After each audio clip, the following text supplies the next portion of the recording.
This is the story of how the justice system allowed a violent criminal to go on a violent crime spree, leading to the death of a 15-year-old girl. Albert Brown was a violent criminal with a lengthy criminal record. When Brown was 18, he was expelled from school after he accidentally fired a gun that he had brought on campus and grazed another student in the head. He faced no criminal charges for this, and soon after being expelled, he was charged with brutally raping and impregnating an 11-year-old girl. Brown told her since he was a black man and she was a black girl, she was in need of a feeding. She was forced to perform oral sex, and Brown then violently raped and choked her.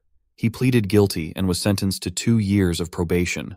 Again, Brown managed to avoid jail time, and his punishment did not seem to match the severity of the crime.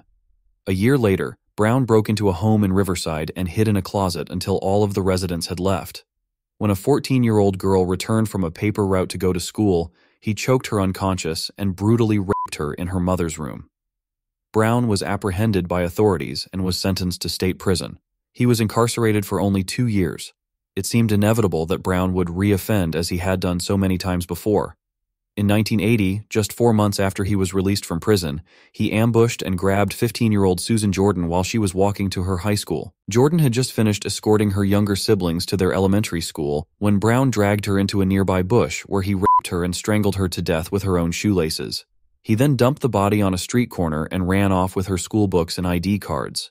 Susan's mother, Angelina Jordan, who had coincidentally left her car to be serviced at Brown's workplace, Rubidoux Motors, went to the school to search for Susan after her younger sister Karen and younger brother James returned home without her.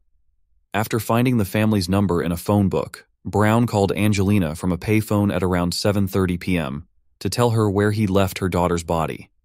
According to court documents, he said, "Hello, Mrs. Jordan. Susie isn't home from school yet, is she? You will never see your daughter again. You can find her body on the corner of Victoria and Gibson." Susan's body was found after Brown repeatedly made calls to the Riverside Police Department and the Jordan residence. Brown was arrested on November 6, 1980, after 3 witnesses came forward to identify him. Susan's identification cards were found in a phone booth at a nearby Texaco service station. During a search of Brown's home, police found Susan's books and a newspaper article about the case. Brown was discovered to have been late to work on the day she disappeared. A jogging suit stained with blood and sperm was also found. Brown's shoes were matched to footprints from the crime scene. On February 4, 1982, a Riverside County jury convicted Brown of first-degree murder with the special circumstances of first-degree kidnapping and first-degree rape, oral copulation, and first-degree sodomy. During sentencing hearings, his defense attorney argued that Brown was remorseful and presented evidence of psychiatric problems, including sexual dysfunction. Brown claimed that his aunt had physically abused him as a child and that he was spanked by his mother. His mother denied the accusation. After the surviving victim of the 1976 rape case testified against him, the jury deliberated for less than 3 hours on February 19th and sentenced Brown to death. On March 2, 1982, he was placed on death row at San Quentin State Prison in San Quentin, California. The process of executing Brown was complicated as California's laws kept changing.